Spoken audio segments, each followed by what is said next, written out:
जय श्री राम मित्रों, इस अध्याय में श्री रामचरितमानस के बालकांड के वाल्मीकि वेद, ब्रह्मा, देवता, शिव, पार्वती आदि की वंदना का वर्णन करने जा रहे हैं।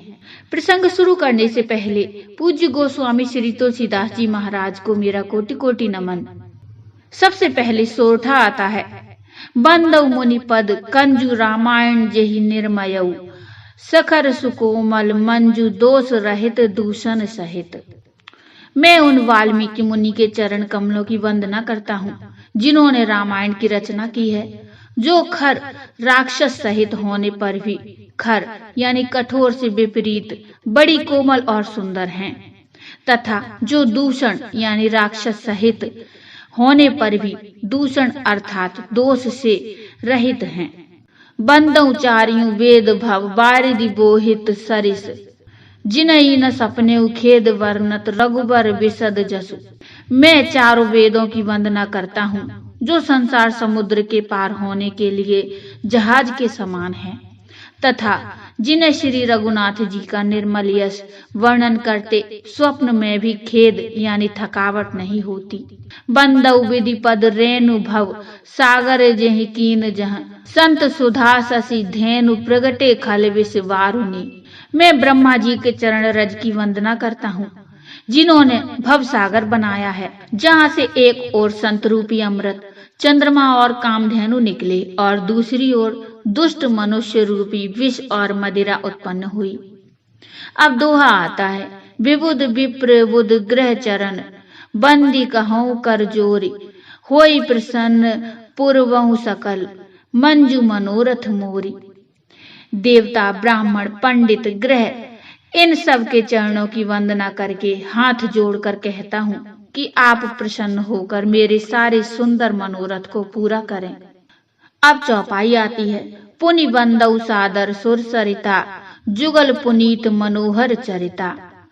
मज्जन पान पाप हर एका, कहत सुनत हर एक अविवेका। फिर मैं सरस्वती और देव नदी गंगा जी की वंदना करता हूँ। दोनों पवित्र और मनोहर चरित्र वाली हैं। एक गंगा जी स्नान करने और जल पीने से पापों को हरती हैं और दूसरी सरस्वती जी गुण और यश कहने और सुनने से अज्ञान का नाश कर देती हैं। गुर पितु मातु महेश भवानी, प्रणवौ दीन बंधु दिन दानी। सेवक स्वामी सखा सिय पी के, हित निरुपधि सब विधि तुलसी के।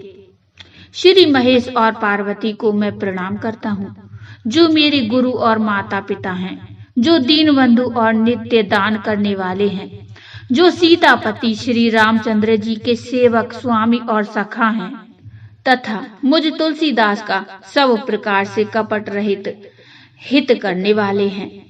कलि बिलोक जग हित हर गिरिजा, सावर मंत्र जाल जिन सिरिजा। अनमिल आखर अर्थ न जापू, प्रकट प्रभाव महेश प्रतापू। जिन शिव पार्वती ने कलियुग को देखकर जगत के हित के लिए शावर मंत्र समूह की रचना की, जिन मंत्रों के अक्षर वे मेल हैं जिनका न कोई ठीक अर्थ होता है और न जप ही होता है, तथापि श्री शिव जी के प्रताप से जिनका प्रभाव प्रत्यक्ष है, सो उमेश मोहि पर अनुकूला, करी कथा मुद मंगल मूला।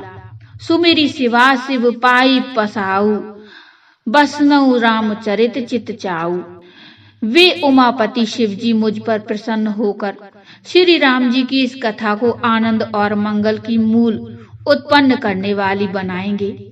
इस प्रकार पार्वती जी और शिव जी दोनों का स्मरण करके और उनका प्रसाद पाकर मैं चाव भरे चित्त से श्री रामचरित्र का वर्णन करता हूँ। भनिति मोरि शिव कृपा विभाति, शशि समाज मिली मनहु सुराती। जे एहि कथई स्नेह समेता, कहियहि सुनियहि समुझि सचेता। होयहि राम चरण अनुरागी, कलिमल रहित सुमंगल भागी। मेरी कविता श्री शिव जी की कृपा से ऐसी सुशोभित होगी जैसी तारागणों के सहित चंद्रमा के साथ रात्रि शोभित होती है। जो इस कथा को प्रेम सहित एवं सावधानी के साथ समझ बूझ कर कहें सुनेंगे, वे कलयुग के पापों से रहित और सुंदर कल्याण के भागी होकर श्री रामचंद्र जी के चरणों के प्रेमी बन जाएंगे। अब दोहा आता है, सपनेहु साचेहु मोहि पर जो हर गौरी पसाऊ, तो फुर होऊ जो कहेऊ सब भाषा भनिति प्रभाऊ। यदि मुझ पर श्री शिव जी और पार्वती जी की स्वप्न में भी सचमुच प्रसन्नता हो, तो मैंने इस भाषा कविता का जो प्रभाव कहा है वह सच हो। मित्रों, ये प्रसंग यहीं समाप्त होता है। ये प्रसंग आपको कैसा लगा मुझे कमेंट में बताइए। कमेंट में जय श्री राम की हाजिरी लगाइए।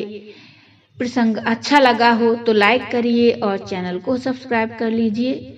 मिलते हैं अगले अध्याय में, तब तक के लिए जय श्री राम।